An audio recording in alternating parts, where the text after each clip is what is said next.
মৰমৰ ছাত্ৰ ছাত্ৰীসকলক নমস্কাৰ জনাইছোঁ লগতে স্বাগতম জনাইছোঁ মোৰ ইউটিউব চেনেললৈ। আজি ভিডিঅ'টিৰ বিষয়বস্তু হৈছে বছৰিকা পৰীক্ষাৰ 2024-25 বৰ্ষৰ চতুৰ্থ শ্ৰেণীৰ সমাজ বিজ্ঞান বিষয়ৰ প্ৰশ্নখন তোমালোকৰ লগত আলোচনা কৰিব বিচাৰিছোঁ। তেন্তে আহা মৰমৰ ছাত্ৰ ছাত্ৰীসকলক মই এই প্ৰশ্নসমূহৰ উত্তৰসমূহলৈ আগবাঢ়ি লৈ যাওঁ। তোমালোকে এই প্ৰশ্নসমূহৰ জৰিয়তে বছৰিকা পৰীক্ষাৰ বাবে বহুখিনি সহায় পাবা। তোমালোকে এই প্ৰশ্নসমূহ ভালদৰে পঢ়ি যাবা আৰু লগতে যিসকল ছাত্ৰ ছাত্ৰীয়ে আজি প্ৰথমবাৰৰ বাবে মোৰ ভিডিঅ'টি দেখিছা তেওঁলোকক মই ছাবস্ক্ৰাইব কৰিবলৈ অনুৰোধ জনালোঁ, যাতে আগন্তুক ভিডিঅ'সমূহ পাই থাকিব। আৰু লগতে লাইক শ্বেয়াৰ কমেণ্ট কৰিবা কিবা অসুবিধা পালে। তেন্তে আহা আমি আগবাঢ়ি যাওঁ। এতিয়া চোৱা, ইয়াৰে মই কৰ পৰা নিয়লৈকে প্ৰশ্নসমূহ দেখুৱাই দিছোঁ। ইয়াত মই যিহেতু প্ৰশ্নসমূহ লিখা আছে, মই আৰু তাতে প্ৰশ্ন পেপাৰখন তোমালোকক নেদেখুৱাওঁ। 1 নম্বৰটো হৈছে গোৱালপাৰা জিলা কোনখন ঠাইত অসমৰ একমাত্ৰ সৈনিক স্কুলখন অৱস্থিত? মৰনৈত। গান্ধীজীৰ আন্দোলনৰ মূল মন্ত্ৰ কি আছিল? অহিংসা। বয়ন শিল্পৰ এবিধ কেঁচামালৰ নাম কপাহী সূতা। আমাৰ দেশত কিমান বছৰ বয়সৰ পৰা নিৰ্বাচন অংশগ্ৰহণ কৰিব পাৰি? 18 বছৰ বয়সত। অসমৰ কোনখন ঠাইত চিমেণ্ট উদ্যোগ আছে? উত্তৰ কাৰ্বি আংলং জিলাৰ বোকাজানত। 6 নম্বৰ এছিয়া মহাদেশৰ সৰ্ববৃহৎ চাহ বাগিচাখনৰ নাম কি? মোনাবাৰী চাহ বাগিচা।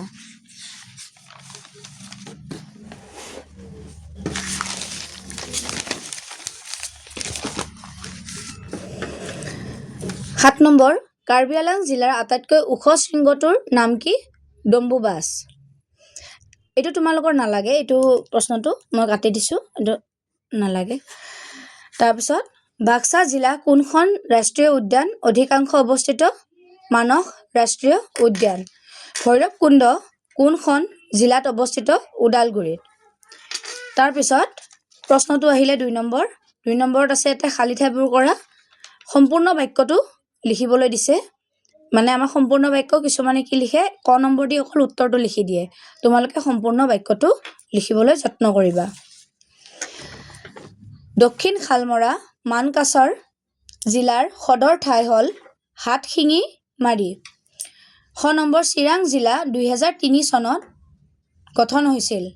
গ নম্বৰ উত্তৰ পূব সীমান্ত ৰেলপথৰ শেষ ষ্টেচন হ'ল জোনাইৰ ওচৰৰ মুকং চেলেক। অসমৰ প্ৰায় 70% লোক কৃষিজীৱী। কৰিমগঞ্জ বৰাক উপত্যকা জিলা। প্ৰথম 6 নম্বৰ হাইলাকান্দি জিলা বিজুলী বাঁহৰ বাবে বিখ্যাত।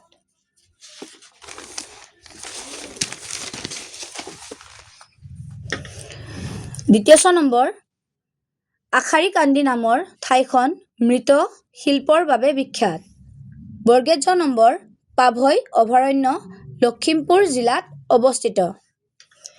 তাৰপিছত ইয়াত আহিলে 3 নম্বৰ প্ৰশ্নৰ কৰ পৰাই। ইয়াত মধুনীয়া থলৈকে তোমালোকক প্ৰশ্ন দিছে। এই আটাইসমূহ প্ৰশ্ন 2 নম্বৰীয়া। এই আটাইসমূহ প্ৰশ্নৰে উত্তৰ মই তোমালোকৰ ওচৰত দিওঁ এতিয়া।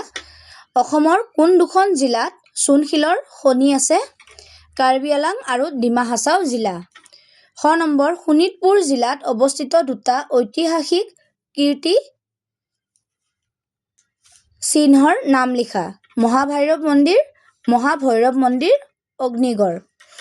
ব্ৰিটিছ চৰকাৰে ভাৰতত প্ৰণয়ন কৰা যিকোনো দুখন আইনৰ নাম লিখা।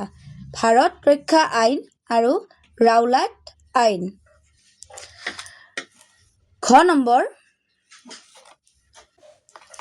পশ্চিম কাৰ্বি আংলং জিলাৰ কোন দুখন নদীত জলবিদ্যুৎ প্ৰকল্প গঢ় লৈ উঠিছে? উত্তৰ মিনট্ৰিয়াং আৰু কাৰ্বি লাংপি নদীত। ব্ৰহ্মপুত্ৰৰ ওপৰত থকা তৃতীয়খন দলঙে কোন দুখন জিলাক সংযোগ কৰিছে? গোৱালপাৰা জিলা আৰু বঙাইগাঁও জিলাক সংযোগ কৰিছে।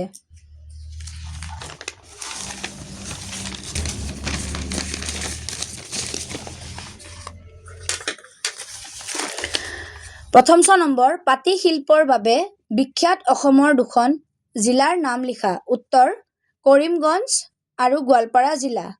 দ্বিতীয় ছ নম্বৰ কৃষি সম্পদৰ ওপৰত ভিত্তি কৰি গঢ়ি উঠা দুটা উদ্যোগৰ নাম লিখা। উত্তৰ চাহ উদ্যোগ আৰু মৰাপাট উদ্যোগ। বৰ্গীয় জ নম্বৰ ব্ৰিটিছ চৰকাৰৰ লোণ আইন ভংগ কৰিবলৈ মহাত্মা গান্ধীয়ে ক'ৰ পৰা ক'লৈ গৈছিল? উত্তৰ গুজৰাটৰ সবৰমতী আশ্ৰমৰ পৰা ২৪১ দূৰৰ সাগৰৰ পৰা দাণ্ডি নামৰ ঠাইলৈ। ছ নম্বৰ যিকোনো দুবিধ ঔষধি উদ্ভিদৰ উদাহৰণ দিয়া। উত্তৰ তুলসী নৰসিংহ। নিয় নম্বৰ লো তীখা উদ্যোগৰ দুটা কেঁচামালৰ নাম লিখা। উত্তৰ লোৰ আকৰ আৰু কয়লা। মধুনেত ত নম্বৰ বয়ন শিল্পৰ বাবে বিখ্যাত অসমৰ দুখন ঠাইৰ নাম লিখা। উত্তৰ শুৱালকুছি আৰু ঢকুৱাখানা। মধুনেত ঠ নম্বৰ নিৰ্বাচন কাক বোলে? নিৰ্বাচনৰ ইংৰাজী প্ৰতিশব্দটো লিখা। উত্তৰ এটা বাছনি প্ৰক্ৰিয়া বা পদ্ধতি। মানে এনেকৈ লিখিবা নিৰ্বাচন হ'ল এটা বাছনি প্ৰক্ৰিয়া বা পদ্ধতি। নিৰ্বাচনৰ ইংৰাজী প্ৰতিশব্দ হ'ল ইলেকশ্যন। ইয়াৰ পিছত ৪ নম্বৰ প্ৰশ্নটো আছে ৫ নম্বৰ ৬, ৭, ৮, ৯, ১০। এই গোটেইকেইটা প্ৰশ্নৰ উত্তৰ মই ইয়াতে দিছোঁ। যিকোনো তিনিবিধ অসমীয়া গহনাৰ নাম লিখা। উত্তৰ কেৰু, গামখাৰু, মুঠিখাৰু। ৫ নম্বৰ মৰাপাট উদ্যোগত উৎপাদিত হোৱা যিকোনো তিনিবিধ সামগ্ৰীৰ নাম লিখা। উত্তৰ ৰছী, থৈলা, কাৰ্পেট। ৬ নম্বৰ স্বাধীনতা আন্দোলনৰ সময়ত মহাত্মা গান্ধীৰ নেতৃত্বত হোৱা আন্দোলন তিনিটাৰ নাম লিখা। উত্তৰ অসহযোগ আন্দোলন, আইন অমান্য আন্দোলন, ভাৰত ত্যাগ আন্দোলন। ৭ নম্বৰ অসম কৃষি ক্ষেত্ৰত পিছ পৰি থকাৰ তিনিটা কাৰণ লিখা। ১ নম্বৰ পুৰণিকলীয়া কৃষি অৱস্থা।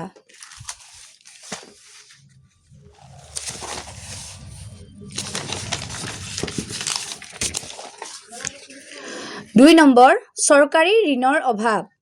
৩ নম্বৰ বৈজ্ঞানিক চিন্তা চৰ্চাৰ অভাৱ। ৮ নম্বৰ কোকৰাঝাৰ জিলাত অৱস্থিত তিনিখন বনাঞ্চলৰ নাম লিখা। ৰিপু, চিৰাং, কচুগাঁও। ৯ নম্বৰ কাছাৰ জিলাত অৱস্থিত যিকোনো তিনিখন শিক্ষানুষ্ঠানৰ নাম লিখা। উত্তৰ শিলচৰ চিকিৎসা মহাবিদ্যালয়, অসম বিশ্ববিদ্যালয়, ৰাষ্ট্ৰীয় প্ৰযুক্তিবিদ্যা প্ৰতিষ্ঠান।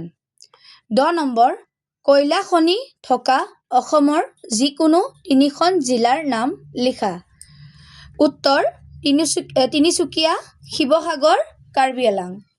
১১ নম্বৰ তেল শোধনাগাৰত উৎপাদিত ৪বিধ বস্তুৰ নাম।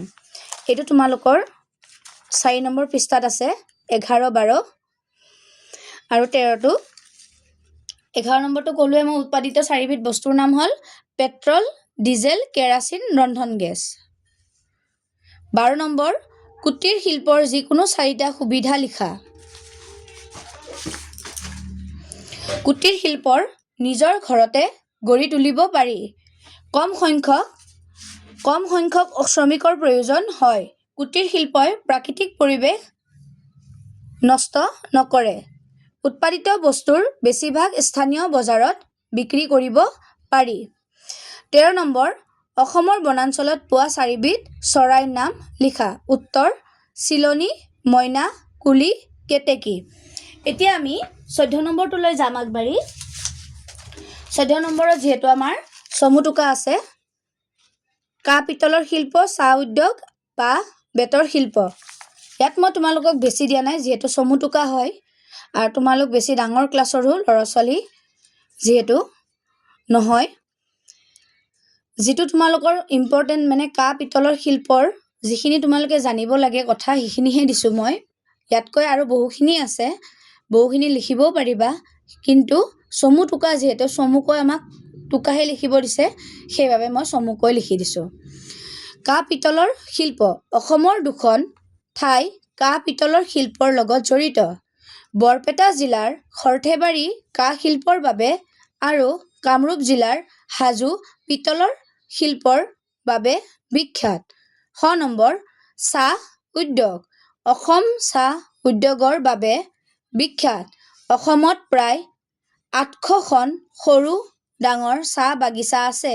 চাহ উদ্যোগ কেঁচা মাল হ'ল চাহ গছ। বাঁহ-বেতৰ শিল্প। বাঁহ আৰু বেত অসমত প্ৰচুৰ পৰিমাণে পোৱা যায়। বাঁহ-বেতৰ শিল্পৰ কেঁচা মাল হ'ল বাঁহ-বেত, ডলা, কুলা, চালনী,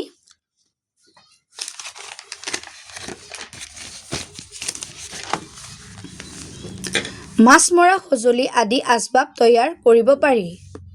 এতিয়া মই তোমালোকক 15 নম্বৰৰ ইংৰাজী প্ৰতিশব্দ আৰু ক অংশৰ লগত খ অংশ মিলোৱা আৰু ইয়াতে মই তোমালোকক দেখুৱাই দিছোঁ এইটো ক অংশৰ লগত খ অংশ মিলোৱা। যিহেতু ইয়াত মই গোটেইখিনি লিখি থৈ দিয়া আছে, এইখিনি মই আৰু তোমালোকক মাতি নুশুনাও। যেনেকৈ ফেক্টৰী মানে কাৰখানা, আইৰণ মানে লো, চিলেকশ্যন মানে বাছনি, এনেকুৱা ধৰণৰ তোমালোকৰ অসমীয়া প্ৰতিশব্দ আহিব। আৰু লগতে এনেকুৱাও দিব পাৰে যে এইফালে তোমালোকক অসমীয়া দিব আৰু এইফালে ইংৰাজী দিব, এনেকৈ আস্তানি মিলোৱাও আহিব পাৰে। এতিয়া মই ইয়ালৈকে আগবাঢ়ি যাওঁ। ক অংশৰ লগত খ অংশ মিলোৱা। এইটো কৈছে তোমাক মৰিয়নিত। মৰিয়নিত কিহৰ বাবে বিখ্যাত? প্লাইউডৰ উদ্যোগ আছে। চূণশিল, চিমেণ্ট উদ্যোগৰ কেঁচা মাল। কুম্ভীৰগ্ৰাম কাছাৰ জিলাৰ বিমানবন্দৰ। নামৰূপ সাৰ কাৰখানা আছে। লীলাবাৰী লখিমপুৰ জিলাৰ বিমান ঘাটি। খাৰুৱা গেছ প্লাণ্টৰ কেঁচা মাল। এইটো মই তোমালোকক দিয়া নাই, যিহেতু এইটো মই কৈ দিছোঁ গেছ প্লাণ্টৰ কেঁচা মাল। এইটো যিহেতু নাই, আমাৰ এইটো দৰকাৰ নাই, মানে এটা আমাক বেছিকৈ দিছে। এতিয়া ইতিমধ্যে মই তোমালোকক গোটেইখিনি প্ৰশ্নৰ উত্তৰ দেখুৱাই দিছোঁ। এই প্ৰশ্নসমূহ তোমালোকে ধুনীয়াকৈ পঢ়িবা, যি তোমালোকক সমাজ বিজ্ঞান পৰীক্ষাত বহুখিনি সহায় আগবঢ়াব। তেন্তে মৰমৰ ছাত্ৰ ছাত্ৰীসকলৰ পৰা মই আজি এইখিনিতে সমাপ্ত কৰিব বিচাৰিছোঁ আৰু লগতে তোমালোকৰ পৰা বিদায় ল'ব বিচাৰিছোঁ। ধন্যবাদ।